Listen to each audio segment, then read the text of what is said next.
నమస్తే, welcome to Suman TV.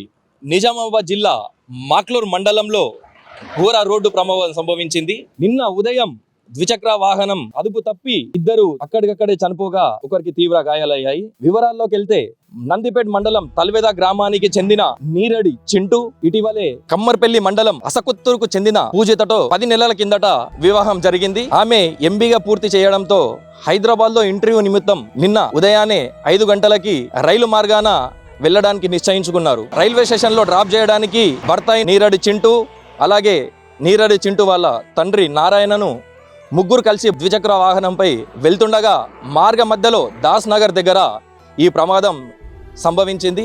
ప్రమాదంలో బండి అదుపు తప్పడంతో అక్కడికక్కడే నారాయణ మృతి చెందాడు. పూజితకు తీవ్ర గాయాలు కావడంతో తరలిస్తుండగా మార్గ మధ్యలో పూజిత మృతి చెందినట్లు తెలిసింది. అలాగే నీరడు చింటుకు కూడా తీవ్ర గాయాలయ్యి ఒక ప్రైవేట్ ఆసుపత్రిలో చికిత్స పొందుతున్నట్టు మనకు సమాచారం. ఈ విషయాన్ని ట్రాఫిక్ ఏసీపీ మస్తాన్ అలీ అలాగే మాక్లూర్ ఎస్ఐ స్థలాన్ని సందర్శించి పూర్తి వివరాలు తెలుసుకొని కేసు నమోదు చేసి దర్యాప్తు చేస్తున్నట్టు తెలిసింది.